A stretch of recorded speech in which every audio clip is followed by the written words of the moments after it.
Kepler সূত্রগুলো আমাদের প্ল্যানেটগুলো কিভাবে করে সূর্যের চারপাশে সেগুলো ব্যাখ্যা করে।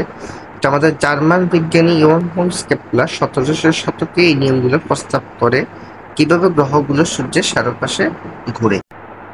কেপলারের 3টা সূত্র রয়েছে। প্রথম সূত্র গ্রহের সূত্র। গ্রহের সূত্র আমাদেরকে বলে যে একটা উপবৃত্তাকারে 2টা ফোকাস পয়েন্ট, ঠিক আছে, ফোকাস পয়েন্টকে কেন্দ্র করে গ্রহগুলো ঘুরে।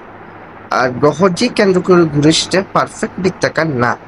ওকে, এবং এটা 2টা ফোকাস পয়েন্ট, যার একটা প্রান্তে সূর্য থাকে আর একটা প্রান্তে গ্রহ থাকে, যাকে কেন্দ্র করে সেটা কি করে থাকে, ঘুরতে থাকে। গ্রহ সূর্যের মধ্যকার দূরত্ব সর্বদা সমান না। আমাদের সেকেন্ড ল যেটা বলে সেটা হচ্ছে যে প্ল্যানেট গুলো সমান সময়ে সমান ক্ষেত্রফল অতিক্রম করে।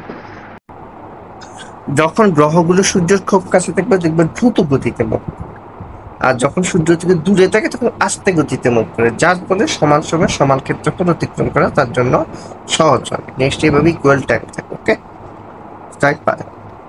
আর মনে রাখবো অরবিটাল স্পিড যেটা সেটা কখনো কনস্ট্যান্ট না, এটা ভ্যারাইজ করে ডিস্টেন্স পর্যন্ত। সান থেকে দূরে হলে সেটা ভ্যারাইজ করে। তো আমাদের থার্ড ল যেটা বলে সেটা হচ্ছে যে square of planets orbital period is proportional to the cube of the semi major Axis of its orbit. ঠিক আছে, ম্যাথমেটিক্যালি এটা পড়বে টি স্কোয়ার সমানুপাতিক অফ এ কিউব। অর্থাৎ ঠিক আছে, মানে সূর্য থেকে যে যত দূরে তার টাইম নিবে তত বেশি নিবে পুরো পদক্ষেপ করতে, আর যে যত কাছে তার টাইমটা তত কম নিবে।